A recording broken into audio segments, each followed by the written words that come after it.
Sometimes, the most expensive piece of jewelry isn't bought with money. It is bought with someone's trust.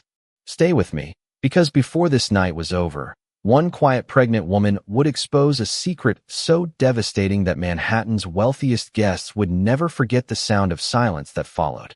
The Grand Astoria ballroom shimmered beneath magnificent crystal chandeliers, each reflecting thousands of tiny lights across polished marble floors. Classical music floated gently through the air as waiters in white gloves carried silver trays filled with champagne among New York's most influential business leaders, celebrities, and philanthropists. Tonight was supposed to be a celebration.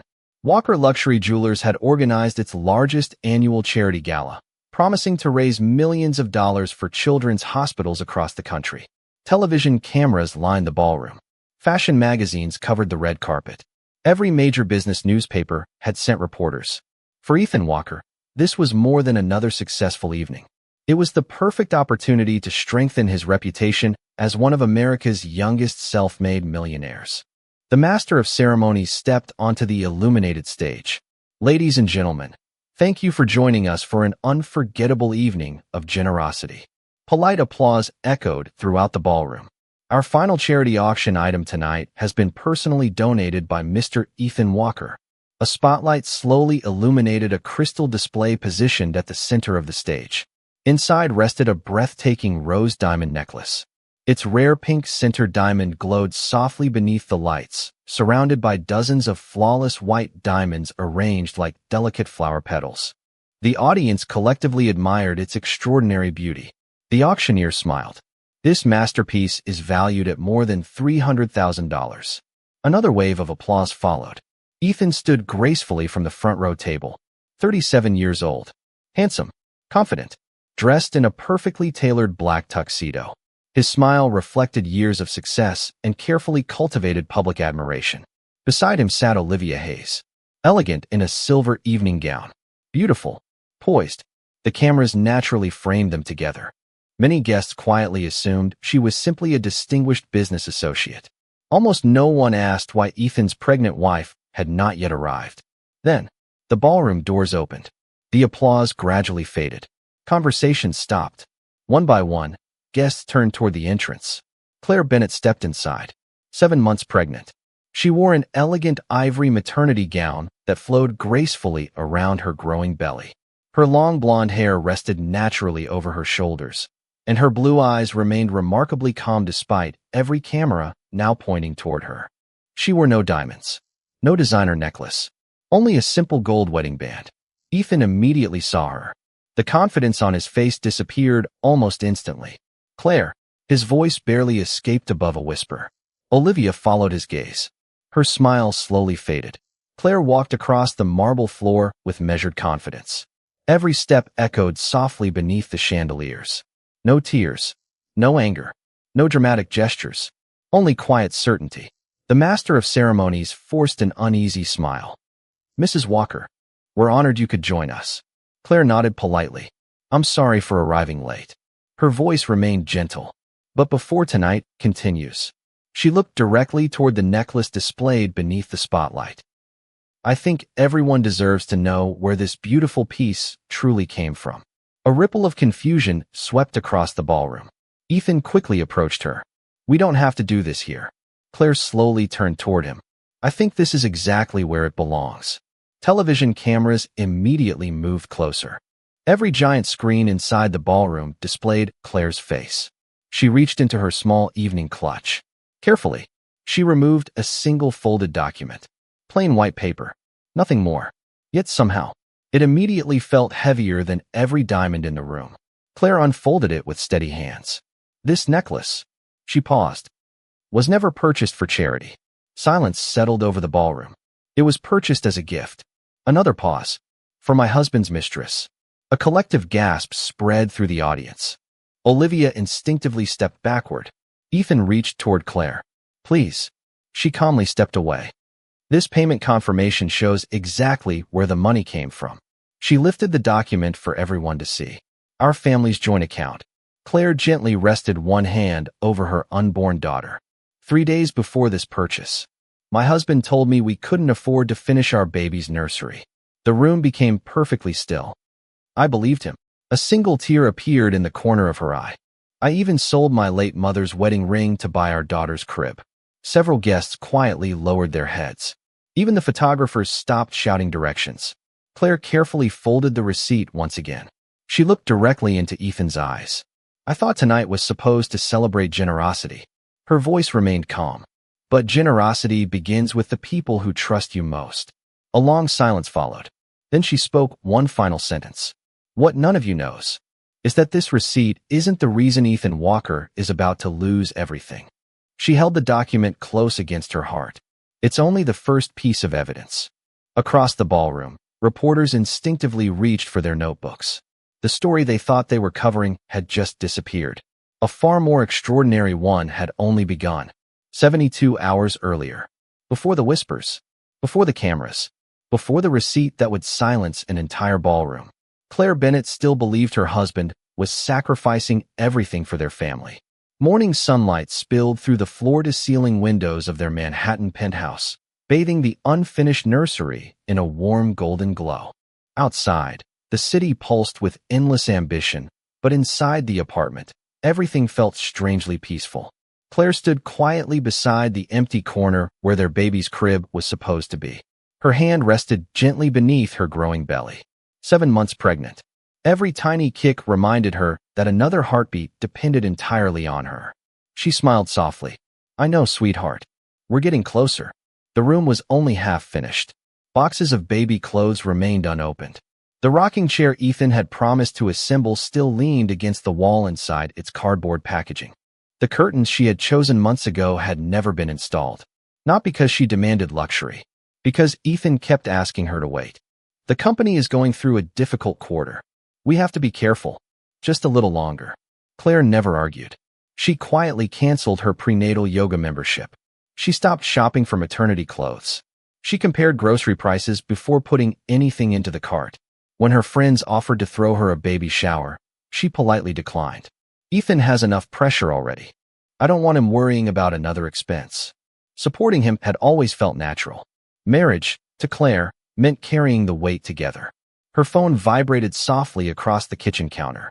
Ethan. She answered immediately. Good morning. His familiar voice sounded tired. I'm sorry I left before you woke up. Another early meeting? The board. They're expecting new investors. He sighed heavily. This company has been consuming my life lately. Claire poured herself a glass of orange juice. You've been working so hard. I'll make it up to you. A brief pause followed. Did the furniture company call about the crib? They did. Claire glanced toward the nursery. They're ready to deliver once we pay the remaining balance. Silence. Then another exhausted sigh. I hate asking, but can we wait one more week? Claire smiled, although he couldn't see it. Of course. Our little girl won't mind. You always understand. I love you. I love you too. The call ended. Claire stared at the silent phone for several seconds. Something about his voice felt different. Not colder, more rehearsed, as though every sentence had already been practiced before he dialed. She dismissed the thought immediately. Pregnancy made emotions unpredictable. At least, that was what everyone kept telling her. Later that morning, Claire opened the top drawer of her bedroom dresser. Inside rested a small velvet jewelry box. She carefully lifted the lid. Her late mother's wedding ring lay inside. Simple yellow gold. Its surface had been gently worn smooth by decades of faithful marriage. It carried almost no commercial value. Yet to Claire, it was priceless. She still remembered her mother's final words. Real love isn't measured by what people give you. It's measured by what they're willing to sacrifice. Claire closed her eyes. I'm sorry, Mom. Less than an hour later, she walked alone into a small neighborhood pawn shop. The elderly owner examined the ring quietly before offering a modest price. Claire accepted without bargaining. She wasn't selling a memory. She was buying her daughter's first bed. By afternoon, the nursery company confirmed the final payment. The crib would arrive within 48 hours. Claire never mentioned the ring to Ethan. She wanted him to believe everything would somehow work out. That evening she decided to surprise him. She packed 2 homemade turkey sandwiches, his favorite blueberry muffins, and 2 fresh coffees. She drove directly to Walker Luxury Jewelers. The flagship showroom looked magnificent. Glass display cases sparkled beneath elegant lighting. Rare gemstones shimmered like captured stars. Employees greeted her warmly. "Mrs. Walker, what a wonderful surprise." Claire smiled. "Is Ethan available?" The receptionist hesitated almost imperceptibly. "He's currently in a private appointment." "I don't mind waiting." Before anyone answered, the frosted glass doors leading to the VIP salon slowly opened. Soft laughter drifted into the showroom. A woman's laughter. Warm, playful, intimate. Claire instinctively turned toward the sound. Through the partially open doorway, she saw Ethan, standing only a few feet away. He wasn't reviewing contracts. He wasn't meeting investors. He was holding a black velvet jewelry box. Across from him stood Olivia Hayes. Beautiful, radiant, dressed elegantly in cream silk. Ethan slowly opened the box. The breathtaking rose diamond necklace reflected brilliant light across the room. Olivia covered her mouth in delighted surprise. Ethan smiled.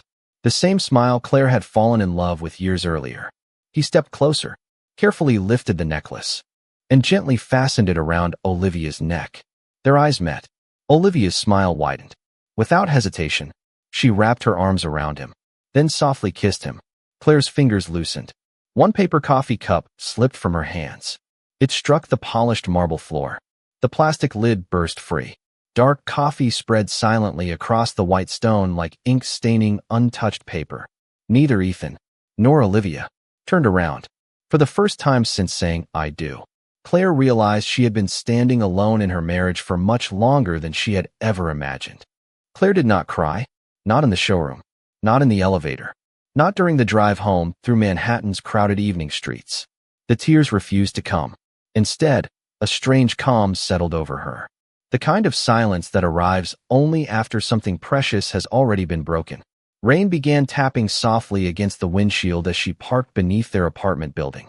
She remained inside the car for several minutes, both hands resting on the steering wheel while her unborn daughter kicked gently. "It's okay," Claire whispered. "I'm still here." She wasn't sure whether she was comforting the baby or herself. Back inside the penthouse, everything looked exactly the same. The unfinished nursery, the unopened boxes, the ultrasound photograph hanging on the refrigerator. Only Claire had changed. She placed the untouched sandwiches and cold coffees on the kitchen counter before quietly walking toward the nursery. The little room suddenly felt much larger than before. She lowered herself into the unfinished rocking chair box and stared at the empty corner where the crib would soon arrive. Bought with her mother's wedding ring, while Ethan had spent $300,000 making another woman smile. A single tear finally rolled down her cheek. Only one. She wiped it away immediately. "No, I'm done crying." At precisely 8:17 p.m., the front door opened. Ethan, his cheerful voice echoed through the apartment. "Honey, I'm home." Claire stood and walked calmly into the living room. Ethan loosened his tie as though nothing unusual had happened. He kissed her forehead. "How are my two favorite girls?" Claire forced a gentle smile. "We're fine. You look tired." "Long day." He laughed softly while placing his briefcase beside the sofa. "You have no idea." Claire studied him quietly. The same hazel eyes, the same confident smile, the same man she had trusted completely. Only now, she knew another woman had seen that exact smile only hours earlier. "I stopped by the showroom today," Claire said casually. Ethan froze. Barely. Only for half a second. Then the smile returned. "Oh, I wanted to surprise you. I'm sorry I missed you. We were in meetings all afternoon." Claire nodded. "Were you?" "Back to back." "Investors?" He answered without hesitation. Almost too quickly. Claire simply smiled again. "I figured." He walked toward the nursery. "Has the crib company called?" "They're delivering in 2 days." "That's wonderful. I'm glad." Claire noticed something strange. He never asked how she managed to pay the balance. Never wondered where the money came from. Never questioned anything. His phone vibrated. He glanced at the screen, then immediately turned it face down. Claire caught only one word before the display disappeared. "Olivia." Ethan looked up. "Work." She nodded. "Of course." After dinner, Ethan disappeared into his home office. Claire quietly collected the dishes. As she passed his desk, she heard him laughing. Not the polite laugh he used with clients. Not the exhausted laugh she had heard that morning. This one was different. Light. Relaxed. Happy. She kept walking. Later that night, Ethan finally fell asleep beside her. His breathing became slow and steady. Claire lay awake staring at the ceiling. Then, his phone vibrated again. The screen illuminated the darkness. A preview notification appeared. Olivia, I can't stop looking at the necklace. I still can't believe it's mine. Thank you. Red heart. Claire closed her eyes. There it was. No explanations. No misunderstandings. No room for doubt. She quietly picked up the phone. She never guessed his password. She already knew it. Their wedding anniversary. The irony almost made her smile.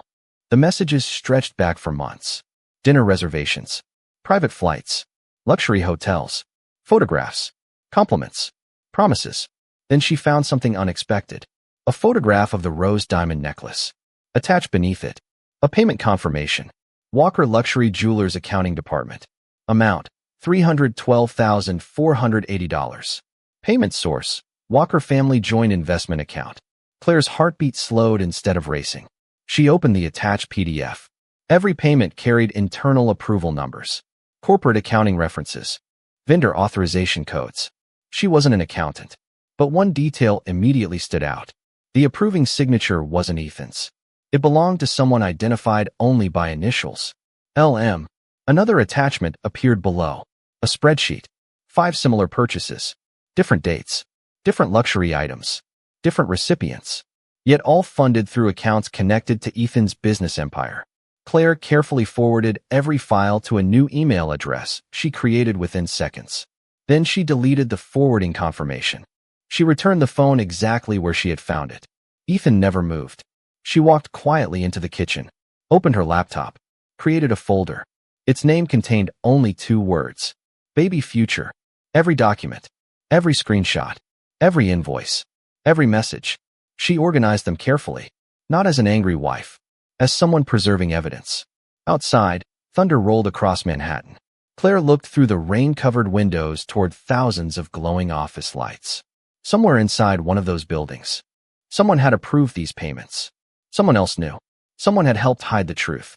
The necklace was never the real story. It was merely the thread, and Claire had just begun pulling it. By sunrise, she had already made one decision. She would never fight Ethan with accusations. She would fight him with facts, because lies could survive arguments, but they rarely survived evidence. When people decide to deceive the world, they often overlook one simple truth. Every transaction leaves a footprint. By 8 o'clock the next morning, Claire Bennett had transformed her heartbreak into discipline. She dressed simply in a beige maternity dress, tied her blonde hair into a loose ponytail, and slipped a thin folder into her leather handbag. Inside were only printed documents. The payment confirmation, the accounting spreadsheet, screenshots of the messages. Nothing emotional, only facts. She kissed the ultrasound photo on the refrigerator before quietly leaving the apartment. Ethan had already gone to work. Or at least, that was what he wanted her to believe. An hour later, Claire entered a quiet cafe overlooking Bryant Park. Unlike the glamorous restaurants Ethan preferred, this place welcomed lawyers, professors, and professionals who valued privacy over luxury. At a corner table sat Robert Hayes, 61 years old, silver hair, navy suit, calm eyes that seemed to notice details other people ignored. He stood politely. Mrs. Bennett. Claire nodded. Thank you for meeting me. Robert waited until coffee had been served before speaking again. You mentioned on the phone that this concerns both your marriage and financial documents. Claire slid the folder across the table. I don't want revenge. I want the truth.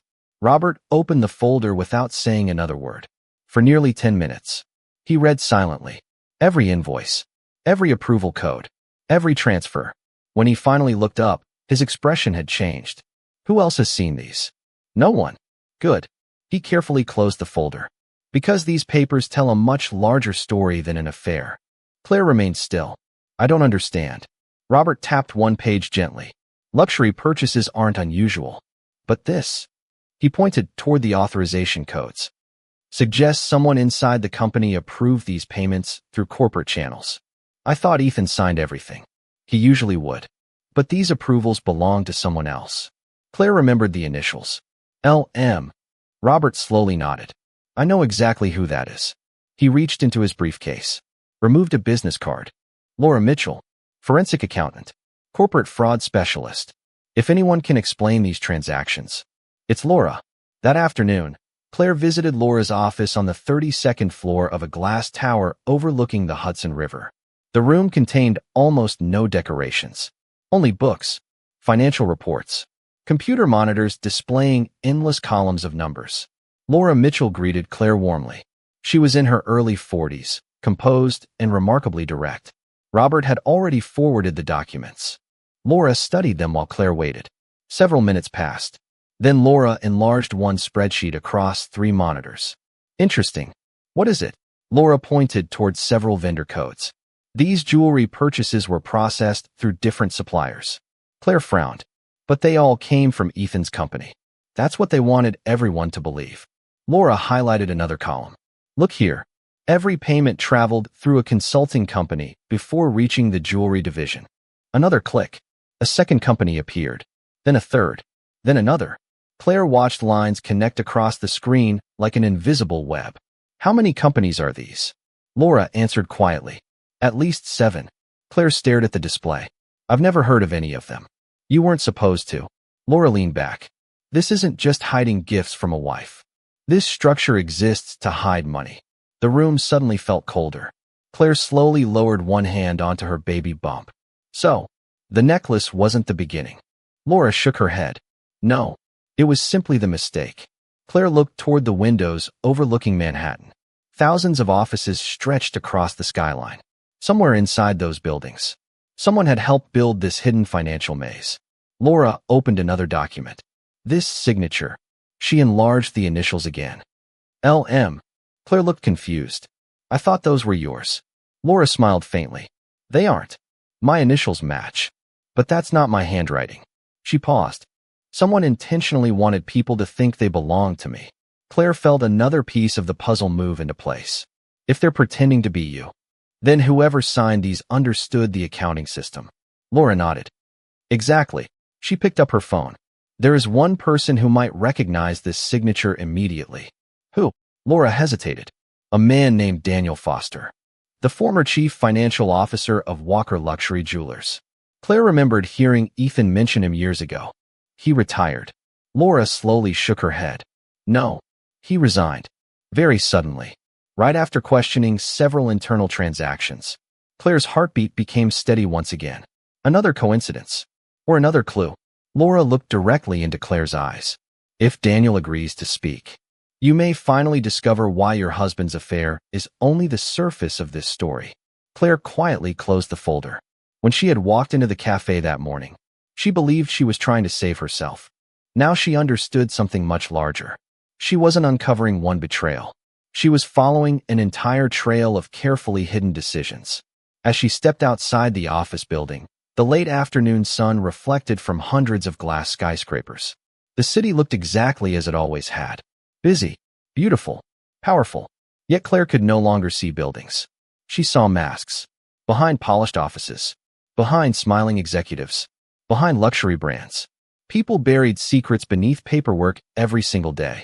She gently rested both hands over her unborn daughter. I promised you a safe future. The breeze lifted a strand of her blonde hair. And now, I finally know where to find it. Across town, inside his corner office, Ethan Walker smiled confidently as he signed invitations for the upcoming charity gala. He had no idea that somewhere else in Manhattan, 3 strangers had just begun assembling the evidence that would bring his carefully constructed empire into the light. The most dangerous witnesses are not the ones who speak first. They are the ones who stayed silent for years. The following morning, a light autumn rain settled over Manhattan as Claire Bennett and Laura Mitchell drove north through quiet suburban streets. Neither woman spoke very much. The folder resting between them on the center console contained enough financial records to raise questions, but not enough to answer them. Their destination was a modest colonial-style home surrounded by maple trees whose leaves had already begun turning gold. There was no security gate, no luxury sports cars, no signs that the former chief financial officer of one of America's most successful jewelry companies had once managed hundreds of millions of dollars. Laura turned off the engine.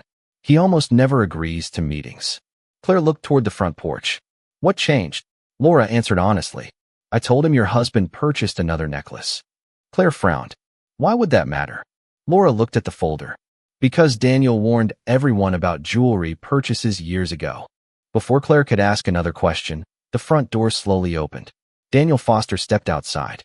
65. Gray hair. Simple sweater. Reading glasses resting in his shirt pocket. He looked more like a retired history teacher than a corporate executive. His eyes settled on the folder in Claire's hands. You brought paperwork. Laura nodded. We thought you should see it. Daniel quietly invited them inside. His living room was lined with books instead of expensive artwork. Family photographs covered the fireplace. Nothing suggested the wealth he could have accumulated during his career. He sat at the dining table. Claire carefully placed every document before him. For several minutes, only the sound of turning pages filled the room. Then Daniel stopped. His expression hardened. I knew it. Claire leaned forward. You recognize something? He tapped the payment authorization. This approval code. I designed it. Claire exchanged a quick glance with Laura. Daniel removed his glasses. 10 years ago, Walker Luxury Jewelers created a special accounting process for confidential acquisitions. Rare gemstones. Private collections. Museum purchases. Claire listened carefully. Daniel continued. The system required 2 approvals. The CEO and the Chief Financial Officer. He pointed toward the initials. LM. Those aren't Laura Mitchell. Laura nodded. I already suspected that. Daniel sighed. They're fake. Claire felt the room become perfectly still. So who created them? Daniel reached into a nearby cabinet and removed an old binder. Its pages were carefully organized despite their age. He opened one section. Inside were copies of accounting policies, signature examples, internal authorization formats. Finally, he stopped on a single page. This. Claire stared at the handwriting. It matched the initials on every payment. Perfectly. But whose signature is it? Daniel looked directly at her. Landon Mercer, the company's former controller. Claire had never heard the name. Daniel continued. He was brilliant and completely loyal to Ethan. Laura folded her arms. What happened to him? He disappeared. Claire blinked. Disappeared? Daniel shook his head. Not physically. He resigned the same week I did. No announcement. No farewell. No explanation. Daniel closed the binder slowly. I resigned because I refused to approve personal expenses disguised as business investments. Claire felt her heartbeat quicken. So Ethan has been doing this. For years. Daniel answered without hesitation. Yes. And not only for girlfriends. He opened another section of the binder. Luxury watches. Vacation homes. Private aircraft. Designer artwork. Everything carefully hidden behind consulting companies and shell vendors. Claire could hardly believe what she was seeing. The necklace wasn't unusual. Daniel looked at her with quiet sympathy. It was simply the first purchase connected directly to your family account. Silence filled the room. Finally, Claire asked the question she had been carrying since the jewelry store. Why didn't anyone stop him? Daniel smiled sadly. Because successful men often surround themselves with people who fear losing their salaries more than losing their integrity. Laura carefully photographed several pages with her phone.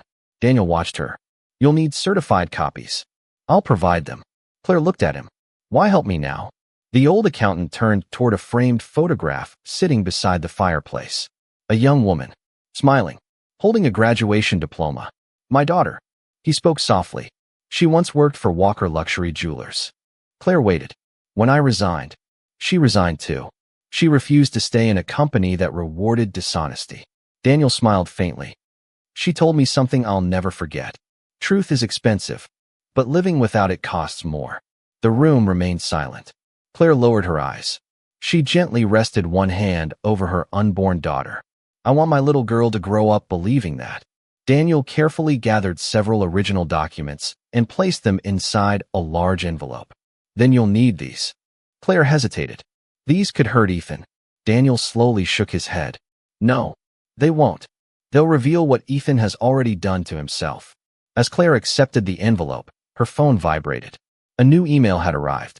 Walker Luxury Jewelers subject. Annual charity gala. Final guest confirmation. She opened it. At the bottom appeared one sentence. Special announcement by CEO Ethan Walker. Claire quietly locked her phone. She didn't know what Ethan planned to announce, but she understood something far more important. The gala was no longer just a charity event. It had become the place where every hidden document, every forged signature, every stolen dollar, Every broken promise would finally stand beneath the brightest lights in Manhattan. And for the first time since discovering the necklace, Claire was no longer walking into that ballroom alone. The most convincing performances are often given by people who believe no one is watching. 48 hours remained before the charity gala. Inside the executive offices of Walker Luxury Jewelers, Ethan Walker stood before a wall of floor-to-ceiling windows overlooking Manhattan. The skyline reflected in the glass like a kingdom he believed he controlled. His assistant entered quietly. The final guest list has been confirmed. Ethan nodded without looking away from the window. And the press? Every major outlet accepted. What about the investors? They'll all be there. A satisfied smile crossed Ethan's face. Perfect. He adjusted the cuff of his tailored navy suit. After Friday night, everything changes. Across town, Claire Bennett was preparing for a very different evening. She sat inside Robert Hayes' office while Laura Mitchell carefully arranged copies of every financial document across a large conference table. Invoices, bank transfers, corporate approvals, consulting agreements, Daniel Foster's archived accounting records. Each document alone raised questions. Together, they told a story no courtroom would ignore. Laura placed colored tabs between each section. We don't need every page. We only need the ones that establish a clear pattern. Claire studied the growing stack. I never imagined paper could carry this much weight. Robert smiled gently. Evidence doesn't shout. It waits. Daniel arrived a few minutes later carrying another sealed envelope. I found something else. Everyone looked up. He carefully removed a thin black notebook. My personal meeting journal. Claire frowned. You kept notes? Daniel nodded. Every executive meeting. Dates. Subjects. Who attended? He turned to one page. 17 months earlier. Executive strategy session. Attendees, Ethan Walker, Daniel Foster, Landon Mercer, Olivia Hayes. Claire immediately noticed the last name. Olivia. Daniel nodded. Long before she appeared publicly. Laura looked surprised. I thought she entered the company recently. So did most people. Daniel slowly closed the notebook. She didn't. She was introduced as an outside branding consultant. Claire remembered Ethan saying almost exactly that. Every lie had apparently begun with a small piece of truth. Robert leaned forward. This places Olivia inside the corporate structure long before the affair became visible. Daniel quietly added. And long before the shell companies started receiving larger payments. Laura opened her laptop. If we combine the meeting journal with the financial timeline, the pattern becomes impossible to dismiss. Claire looked from one person to another. 3 professionals, each bringing different pieces. None of them driven by revenge, only by facts. Her phone suddenly vibrated. A message from Ethan. Dinner tonight? I miss you. Claire stared at the screen. How strange. A man could miss someone while building a life around deception. She typed slowly. I'd love that. Laura glanced toward her. You're meeting him? Claire nodded. He can't know. Robert agreed immediately. Until the evidence is complete. Everything remains exactly as it has been. That evening, Claire arrived at Ethan's favorite restaurant overlooking the Hudson River. Candles flickered softly between them. A pianist played quiet jazz nearby. Anyone watching would have seen an elegant married couple enjoying dinner together. Ethan smiled warmly. You look beautiful. Claire thanked him softly. He reached across the table. I know these past months have been difficult. The company has demanded so much. Claire met his eyes. I know. I appreciate everything you're doing. The words sounded sincere, because part of them still were. She appreciated the man she once believed he had been. Their meals arrived. Conversation flowed easily. Investors, the baby, the nursery, the upcoming gala. Then Ethan reached into his jacket. Claire's heartbeat paused. He removed a small envelope. For you. She opened it carefully. Inside was an invitation. Gold lettering. Embossed seal. Guest of honor. Claire looked surprised. I thought Olivia was representing the company. The question escaped naturally. Ethan's smile barely shifted. Olivia is handling publicity. You're my wife. I want everyone to see us together. Claire held his gaze. For a brief second, she wondered whether any part of him still believed his own words. After dinner, Ethan insisted on walking her to the car. Before she entered, he gently kissed her forehead. I love you. Claire smiled softly. So do I. Neither sentence carried the same meaning anymore. Later that night, Claire returned to Robert's office. Everyone was still there. The evidence now filled 2 archive boxes. Laura looked at her. How did dinner go? Claire carefully placed the gold invitation beside the documents. He wants me sitting beside him during the gala. Robert slowly smiled. Good. Claire looked puzzled. Why? Daniel answered quietly. Because when the truth arrives, it should never have to search for its audience. The room fell silent. Outside, the lights of Manhattan stretched endlessly into the night. Somewhere among them, workers were transforming the Grand Astoria ballroom into a palace of crystal, flowers, and gold. They believed they were preparing for the city's most glamorous charity event. None of them knew they were also preparing a stage where years of deception would finally lose its audience. Claire gently placed one hand over her unborn daughter. The baby moved softly beneath her heart. We're almost there, she whispered, not with fear, not with anger, but with the quiet certainty of someone who no longer needed revenge. Because the truth itself was already walking toward the ballroom, and it never arrived alone. The brightest rooms often become the darkest places when the truth finally arrives. Friday evening descended over Manhattan beneath a sky painted with deep shades of gold and blue. Outside the Grand Astoria ballroom, luxury cars lined the entrance while photographers crowded behind velvet barriers. Television crews adjusted their cameras as New York's wealthiest executives, celebrities, philanthropists, and investors stepped onto the red carpet. Inside, crystal chandeliers transformed the ballroom into something that looked almost unreal. Fresh white orchids covered every table. A live orchestra filled the room with soft classical music. Massive LED screens displayed the Walker Luxury Jewelers logo beside the evening's theme. A night of hope. No one yet understood how ironic those words would become. Backstage, Ethan Walker adjusted the lapels of his perfectly tailored tuxedo. He looked confident, relaxed, victorious. His assistant handed him the evening schedule. Your opening speech begins in 15 minutes. The charity auction follows. And the special announcement afterward. Ethan smiled. Excellent. Everything had unfolded exactly as he planned. Tonight would strengthen investor confidence, increase media attention, and quietly introduce Olivia Hayes as the elegant new public face of the company.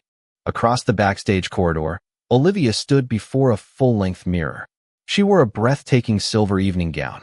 Around her neck rested the magnificent rose diamond necklace.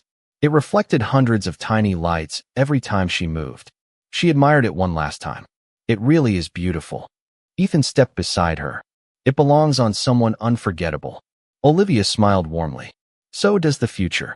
He gently squeezed her hand. After tonight, we won't have to hide anymore. Neither of them noticed one member of the hotel staff quietly watching from the far end of the hallway before disappearing through a service door. At precisely 7 o'clock, another black sedan arrived outside. The chauffeur opened the rear door. Claire Bennett stepped gracefully onto the red carpet. Her elegant ivory maternity gown flowed softly around her 7-month pregnancy. Her blonde hair rested naturally over her shoulders. She wore almost no jewelry, only the simple gold wedding ring that had once belonged to her mother. The photographers immediately called her name. Mrs. Walker, over here. One picture. Claire offered a calm smile. Not because she felt peaceful, because she had already cried all the tears this story deserved. She entered the ballroom alone.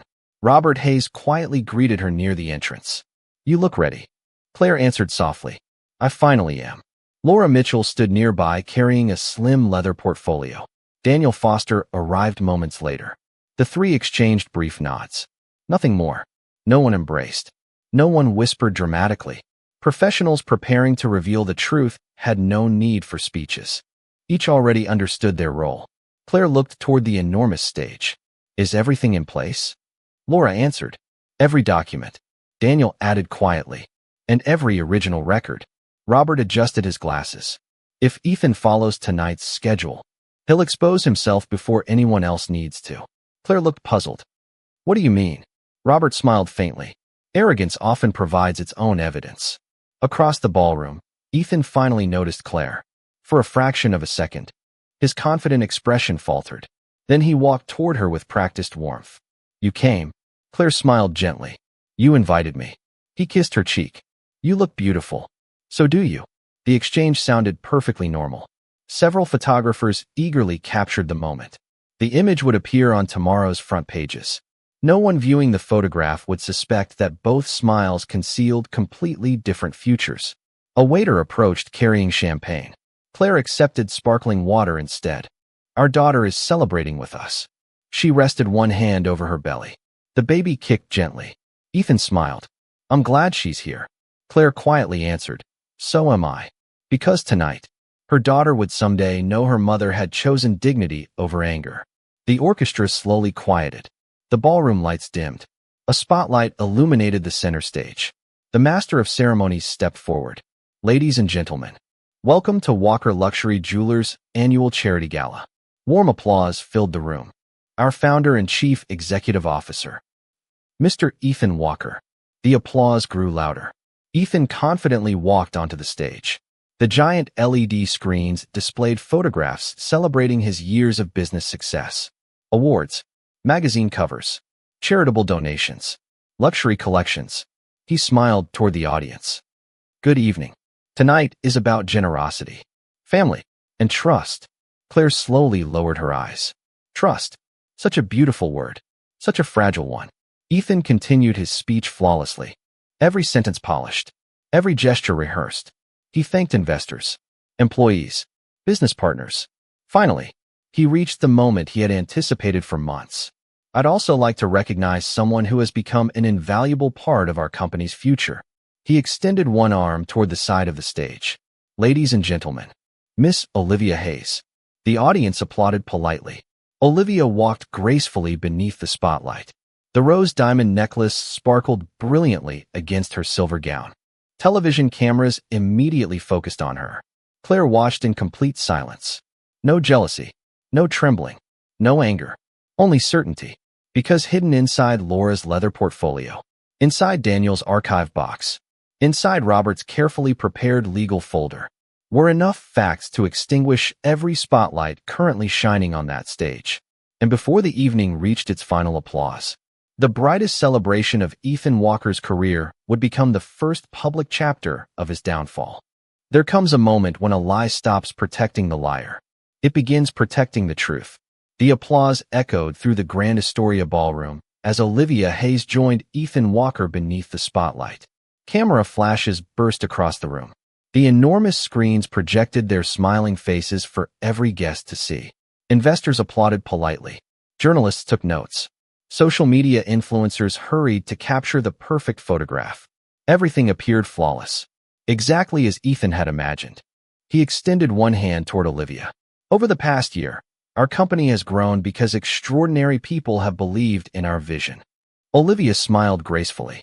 It has been an honor. The audience applauded again. Claire remained seated at the front table, calm, still. One hand rested gently over her unborn daughter. The other quietly touched the edge of Laura Mitchell's leather portfolio, resting beside her chair. Robert leaned slightly toward Claire. Are you ready? Claire never looked away from the stage. I've been ready since the jewelry store. The master of ceremonies returned with a microphone. Before dinner is served, Mr. Walker has prepared a special presentation celebrating transparency, generosity, and the future of Walker Luxury Jewelers. The irony almost made Daniel Foster smile. Transparency. The ballroom lights dimmed further. A promotional video began playing across the giant LED screens. Factories, craftsmen, rare diamonds, happy families, employees laughing together. The narration spoke confidently. Trust is the foundation of everything we create. Claire quietly lowered her eyes. Trust. Again, the same beautiful word, repeated by a man who had forgotten its meaning. When the video ended, thunderous applause filled the ballroom. Ethan accepted the microphone once more. Our company has always believed that integrity is more valuable than any gemstone. Robert slowly whispered, interesting choice. Claire nodded almost imperceptibly. Ethan continued speaking. As proof of that commitment, tonight I will announce a new foundation supporting young families across America. The audience responded warmly. Several investors nodded with approval. Olivia looked genuinely impressed. Perhaps even she had not known every detail of Ethan's speech. Then, a quiet voice interrupted. Excuse me. The microphone was not loud. Yet somehow, the entire ballroom fell silent. Claire Bennett had risen from her chair. Every camera instinctively turned toward her. Ethan smiled politely. "Claire, I was just about to recognize you." She returned the smile. "So was I." A few guests laughed softly, assuming it was a charming exchange between husband and wife. Claire looked toward the master of ceremonies. "May I say something?" Ethan answered before anyone else could. Of course. His confidence never wavered. Why would it? He believed she knew only about the affair. Nothing more. Claire walked slowly toward the stage. Each step echoed gently across the polished marble floor. Her ivory gown flowed elegantly around her. The ballroom remained completely silent. She accepted the microphone, looked first at Ethan, then Olivia. Finally, the audience. "I wasn't planning to speak tonight." Her voice remained calm. But after hearing so much about trust, I remembered something. She reached into her handbag, removed a small velvet jewelry box, the same empty box that had once held her mother's wedding ring. She opened it. Nothing inside, only silence. "My mother left me one piece of jewelry, a simple wedding ring. I sold it last week." Several guests exchanged confused glances. Claire continued, "I sold it so our daughter could have her first crib." The room became noticeably quieter. "Ethan told me our family couldn't afford it." Across the stage, Ethan's smile stiffened almost imperceptibly. Claire slowly turned toward Olivia. 2 hours later, "I watched my husband purchase a $300,000 necklace." The ballroom froze. Not one glass moved. Not one fork touched a plate. Olivia's face lost all color. Ethan stepped forward immediately. "Claire, you don't understand." She gently raised one hand. "I do, and I understand something else now." She nodded toward Laura. Without speaking, Laura walked calmly onto the stage carrying the leather portfolio. Robert followed. Then Daniel Foster. The audience watched in complete confusion. Laura placed several enlarged financial documents onto a presentation stand prepared beside the podium. Daniel quietly handed one sealed envelope to the master of ceremonies. Robert looked toward Ethan. "No accusations tonight. Only records." Television cameras zoomed in. Every journalist stood. Ethan's heartbeat finally quickened. He recognized the paperwork, the accounting codes, the approval forms. Impossible. No one should have seen them. Claire looked directly into his eyes. "You once told me the company couldn't afford our baby's crib." She paused.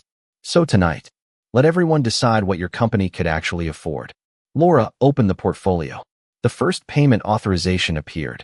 Then another. Then another. Every page larger than life beneath the ballroom lights. Corporate account numbers. Luxury purchases.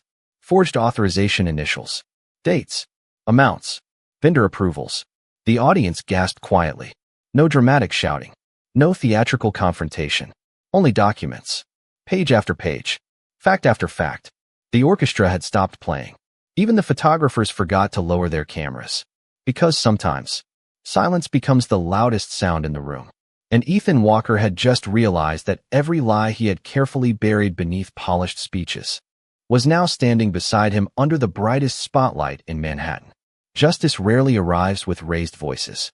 More often, it arrives carrying documents. The ballroom remained frozen.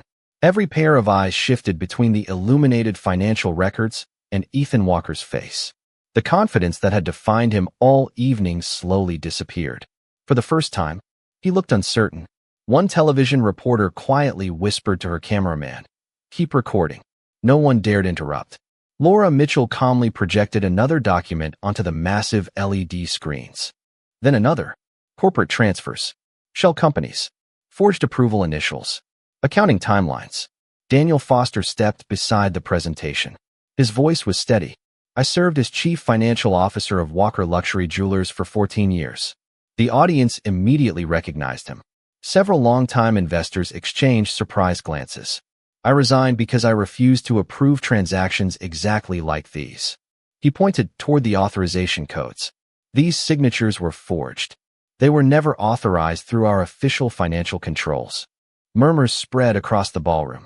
Board members began quietly speaking among themselves. Several investors opened their phones. One journalist had already started typing the headline. Ethan finally stepped toward the microphone. "This is being completely misrepresented." His voice remained controlled. "These documents are incomplete." Robert Hayes approached calmly. "And that's why we brought the originals." He handed a sealed evidence envelope directly to the chairman of Walker Luxury Jewelers Board of Directors. No copies. No edits. Certified records. The chairman looked at Ethan, then at the envelope. Slowly, he opened it. Inside rested Daniel Foster's archived accounting journal, original approval policies, vendor confirmations, independent financial certifications.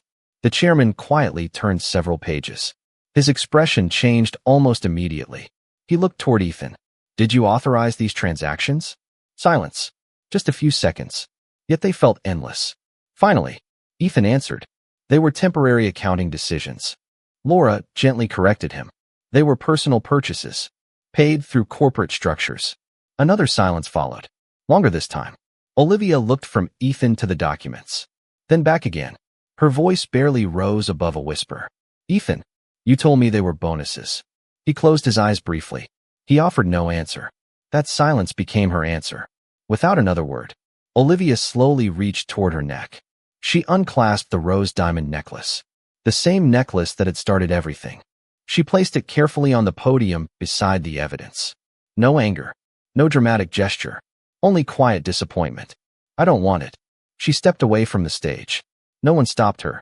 Claire watched silently. She felt no satisfaction, only relief. The chairman stood once again. As chairman of the board, I am calling an emergency executive session effective immediately. He looked directly at Ethan.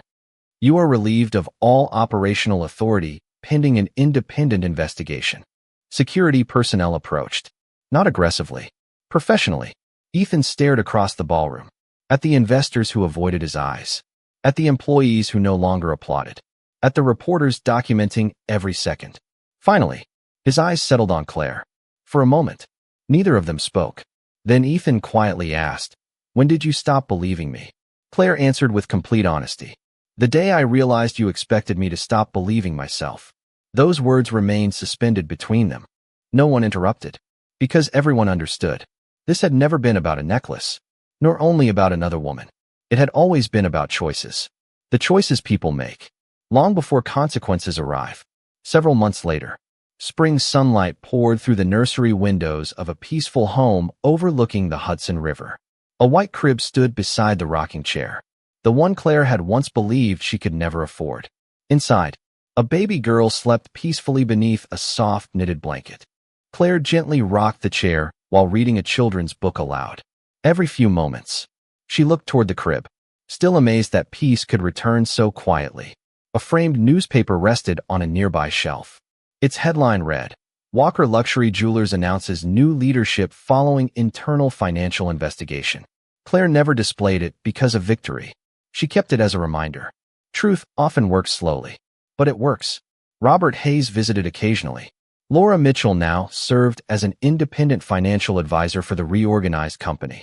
Daniel Foster accepted a position mentoring young accountants at a nearby university. Each had simply returned to ordinary life, exactly as honest people often do.